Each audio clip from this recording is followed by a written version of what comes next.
Ya teman, kembali lagi sama saya dan di sini saya merakit PC lagi. PC di harga terjangkau di 3 jutaan yang dimana dengan tampilan sangat menarik sekali, hitam RGB dan juga tipenya tersebut di casing ini dia itu kecil ya, tidak besar-besar banget dan juga kotak lah untuk yang ini. Dan di sini part-partnya semua. Untuk yang ada di sini saya tuh menggunakan Core i5 Gen 4 4590 dan juga Lord Cache Plank GTX 750 Ti di harga 3 jutaan lebih sedikit lah. Apakah ini worth it atau tidak untuk rakitan di tahun 2023? Tapi kalau untuk warnet ketik-ketik udah lebih dari cukup lah untuk yang ada di sini. Yang bertemakan berwarna hitam dan juga RGB dari segi fan-nya. Cakep sih. Meskipun agak over ya dari segi casingnya dan juga part yang lainnya ada di sini cuma beberapa box-boxnya aja. Dari segi GPU dan juga prosesor tidak ada boxnya karena itu second. Kurang lebihnya seperti itu. Dan sebelum saya jelaskan apa saja spesifikasi yang ada di sini dan juga reviewnya dari segi gaming, jangan lupa klik subscribe ya, jangan bawah tuh ya, tinggal diklik seperti itu.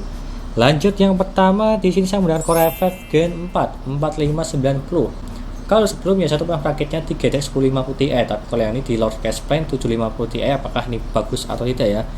Memiliki 4 core 8 thread, ya cukuplah untuk yang ada di sini. Dan juga dayanya apakah boros atau tidak, lihat aja nanti di akhir video. Dan juga performanya untuk menggunakan Core i5 Gen 4 di harga 3 jutaan. Dan selanjutnya saya menggunakan Mobo yang ada di sini. Ini adalah Phenom RX H81 di harga 480.000 kalau nggak salah harganya di pojok situ ya. Yang dimana udah support NVMe juga, tapi saya tuh memilih yang memakai SATA aja. SSD SATA supaya lebih murah di harga 3 jutaan. Tapi kalau yang ini udah cukup bagus lah, garansi 2 tahun dari Asia Raya ya. Udah saya tancapkan di bagian dalam sini. Yang penting menggunakan part-part baru, apalagi dari segi mobonya supaya lebih aman. Jangan membeli second lah untuk jangka panjang. Dan selanjutnya saya menggunakan RAM yang ada di sini 2x8GB 16GB untuk yang bermerek dari Samsung ya. Ini baru ya, mereknya Samsung sih, ada banyak tipe Samsung, Hynix dan juga yang lainnya, tapi saya memilih yang ini aja di harga 260.000 untuk dua yang ada di sini. Terbilang murah banget sih, apalagi ini yang DDR3. Sudah saya tancapkan di bagian dalam sini. Dan selanjutnya saya menggunakan GPU GTX 750 Ti 2GB yang bermerek dari Galak di harga sekitar 700 ribuan lah. Cukup bagus lah untuk harganya. Kalau zaman dulu pernah sih di tinggi-tingginya di 1,5an pada saat mining merajalela, tapi kalau yang sekarang udah turun banget di harga 700 ribuan untuk yang 2GB. Tapi kalau yang 1GB juga ada sih di 600 ribuan. Tapi kalau yang baru di 1 jutaan ada juga di 4GB mereknya Furion.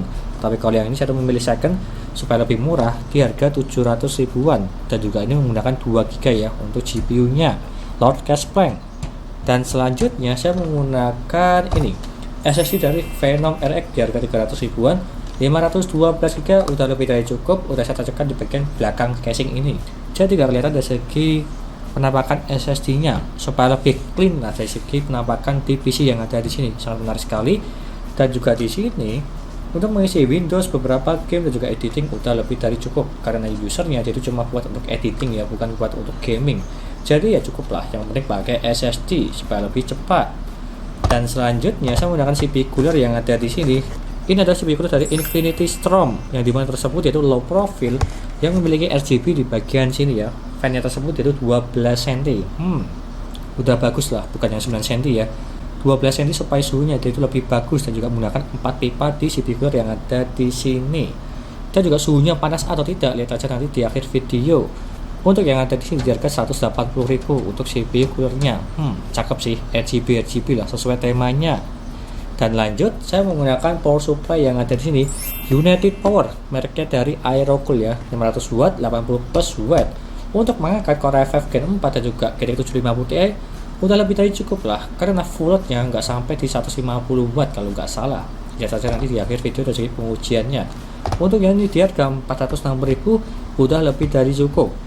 Yang penting menyesuaikan part-part kalian ya. Kalau memakai ini ya maksimal di GTX 1650 Super lah. Tapi kalau yang di GTX 1660 Super maupun yang di atasnya harus ganti yang lainnya.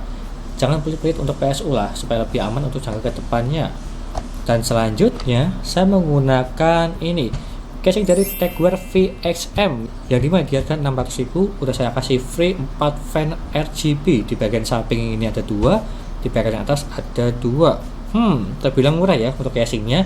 Yang dimana dari segi bahan kualitasnya ya jangan diragukan lah, apalagi di mereknya Tecware sangat bagus sekali. Dari segi besi yang dia tuh keras dan juga bagus, berbeda seperti di casing pada umumnya di harga 400 ribuan, tapi kalau yang ini sangat menarik. Dan juga tipenya yaitu MATX, tipenya kecil dan sangat cakep lah untuk penampakannya, dan juga bisa dibilang ini lebih clean, bertemakan hitam dan juga RGB ya, kurang lebihnya seperti itu. Di harga 600 ribu udah lebih dari cukup. Meskipun speknya jatuh nggak masalah sih, yang penting tampilannya itu bagus. Kurang lebih seperti itu untuk part-partnya yang ada di sini. Apakah worth it atau tidak di harga 3.350.000? Apakah ini bagus atau tidak menggunakan Core i5 Gen 4 dan juga GTX 750 Ti Lord Crash Plank? Itu aja dari saya, gak usah berlama-lama, lanjut aja ke gamingnya. Yo.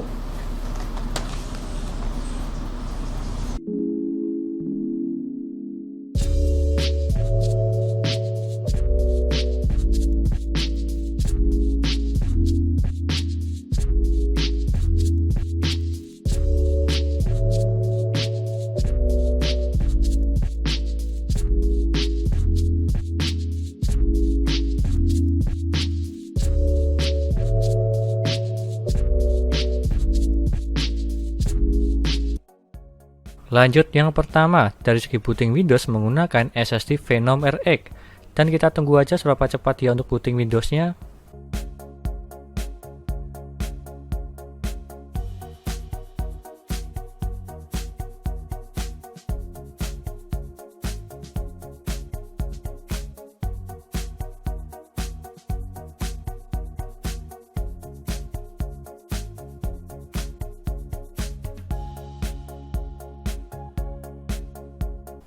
Dan dia mendapatkan di 28 detik, terbilang standar cepat. Kalau yang ini standarnya di 20 detikan, tapi kalau yang ini hampir di 30 detik nggak masalah juga sih.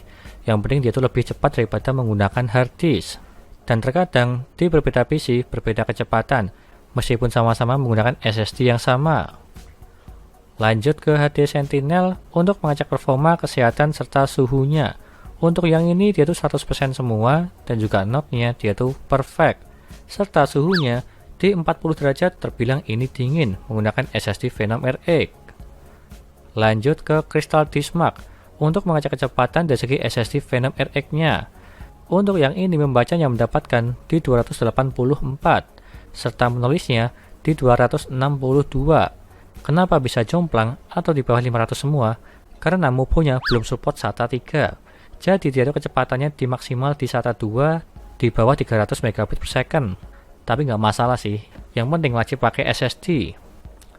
Lanjut ke HW Monitor menggunakan Infinity Strong RGB untuk mendinginkan Core i5 Gen 4. Untuk minimal yang mendapatkan di 34 derajat, terbilang dingin kalau yang ini, serta maksimalnya di 55 derajat juga. Ini pun juga dingin ya, di bawah 60 derajat. Dalam posisi ini saya tes di Cinebench R15 5 kali berturut-turut, dan yang mentok paling tinggi di 55 derajat, terbilang ini dingin. Lanjut ke Cinebench R15. Untuk OpenGL mendapatkan di 87 fps menggunakan GTX 750 Ti 2GB, serta di CPU mendapatkan di 512 GB menggunakan 4 core 4 thread. Lanjut ke gamingnya, yang pertama GTA 5. Settingan 1080p dan juga settingan normal mendapatkan di 97 fps. Ini pun juga masih aman lah di game GTA 5, dan apalagi di settingan rata kiri di 1080p. Kalau semisal di game GTA Roleplay, ya mungkin juga bisa lah, tergantung settingannya. Bisa aja di 720p untuk yang itu. Lanjut ke PES 2021. Settingan 1080p dan juga settingan medium mendapatkan di 57 fps. Ini pun juga masih aman, masih mendapatkan hampir di 60 fps. Jadi masih nyaman lah di medium. Dan kalau semisal ingin mendapatkan di atas 60 fps, silahkan setting ke low untuk settingannya. Lanjut ke Genshin Impact. Settingan 1080p dan juga settingan low mendapatkan di 58 fps. Ini pun juga masih aman. Settingan rata kiri masih mendapatkan di 50-an atau hampir menyentuh di 60 fps untuk yang ini, menggunakan GTX 750 Ti. Lanjut ke PUBG Steam.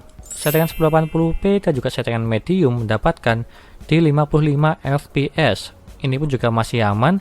Kalau semisal ingin lebih di atas 60 fps, silahkan setting ke low aja untuk di PUBG Steam supaya lebih lancar untuk bermain gamenya. Lanjut ke Assetto Corsa. settingan 1080p dan juga settingan low mendapatkan di 83 fps. Terbilang masih aman lah untuk yang ini. Meskipun di settingan rata kiri masih mendapatkan di atas 60 fps di game Assetto Corsa. Lanjut ke Dota 2. Settingan 1080p dan juga settingan high mendapatkan di 52 fps. Kalau yang ini terbilang lancar lah di settingan rata kanan di atas 50 fps.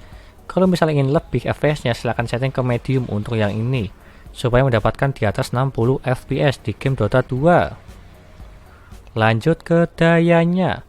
Untuk yang ini minimal yang mendapatkan di 51 watt dalam posisi tidak ngapa-ngapain di desktop diem aja. Terbilang ini hemat daya di bawah 60 watt. Serta maksimal yang mendapatkan di 144 watt. Ini pun juga masih aman lah, masih hemat daya di bawah 150 watt menggunakan GTX 750 Ti. Ini tesnya saya tes di gaming dan diameter paling tinggi di 144 watt seperti contoh yang ada di sini. Lanjut ke kesimpulannya. Di harga 3 jutaan atau lebih tepatnya di 3,3 juta, apakah ini worth it atau tidak? Terbilang worth it lah kalau misal ingin memakai gen lama di harga 3 jutaan untuk bermain game-game ringan, serta untuk PC kantor, PC warnet, PC hemat daya, dengan performa yang lumayan, ini bisa dibilang bagus. Meskipun kalau yang ini generasinya udah tertinggal jauh, dari Gen 4 ke Gen 13 untuk saat ini, atau 14 lah, karena beberapa prosesor udah keluar di kalangan atas. Jadi tergantung selera kalian di harga 3 jutaan. Opsi lain bisa lah menggunakan Ryzen 3 3200 maupun 2200G. Tapi dari segi performa lebih bagusan ini Core i5 Gen 4 dan juga GTX 750 Ti. Dan semua listnya ada di sini. Dan juga semua linknya ada di deskripsi. Tinggal kalian beli aja kalau kalian berminat untuk part-partnya yang ada di sini semua menggunakan Core i5 Gen 4 dan juga Lord Cast Plank GTX 750 Ti. Sekian dari saya, jangan lupa like dan subscribe, serta nantikan video lainnya mengenai review part PC dan juga rakit PC Intel maupun AMD gaming maupun editing. Dan juga jangan lupa share ke teman-teman kalian yang ingin rakit PC, tinggal DM aja. Terima kasih sudah nonton.